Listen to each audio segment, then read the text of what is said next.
Magandang Monday morning sa inyo, mga K101. So, meron na naman ngayon nagte-trending sa social media yung photos na kumakalat regarding doon sa Panguil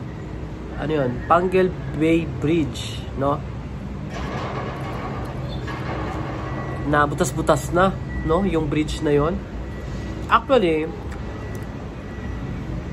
na-inaugurate yun ni BBM lately. Pero kung i-trace mo talaga, it was constructed, nag-start siya ng February 2020. So, question, sino ba yung presidente noon? No? Kaninong term? Sino kumuha ng contractor? Diba? I'm sure yun part yun ng build. So, nakakahiya, no? Dito na naman, bistado na naman sila na substandard yung pagkagawa, tinipid. So, kanino na naman napunta?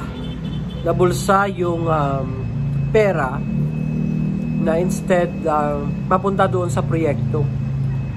Bakit kaya yun lagi, no?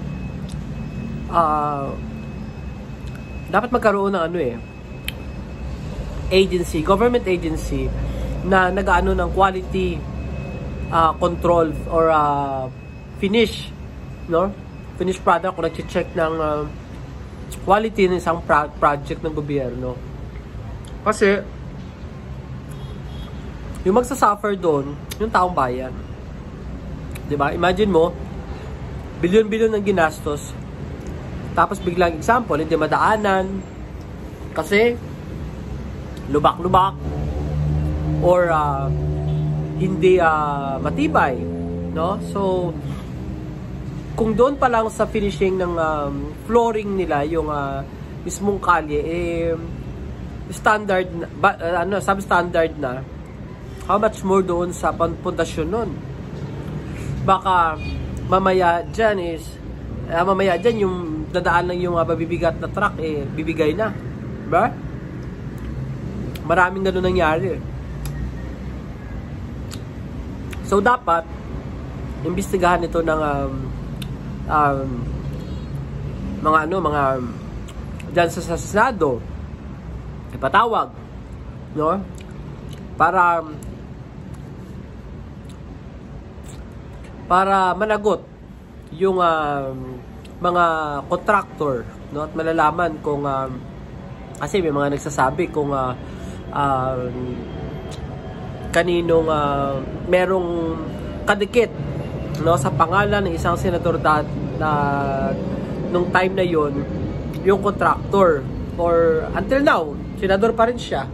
So para mabulgar, no, at malaman yung mga katiwalian nila, na malaman ng taong bayan na itong mga dilang anghel na to, nagdidilang anghel lagi, mabisto ba, para maging aware yung mga tao na itong mga klaseng politiko na to, hindi dapat ilagay ito sa posisyon, kasi hindi pagsisilbi sa taong bayan ang ginagawa nito, kundi, di ba,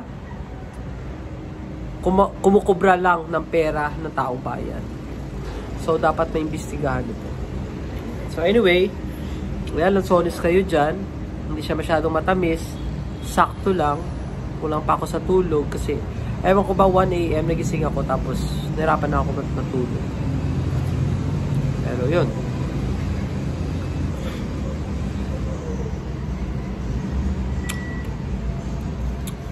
Abangan natin yan. Yung usapin na yan.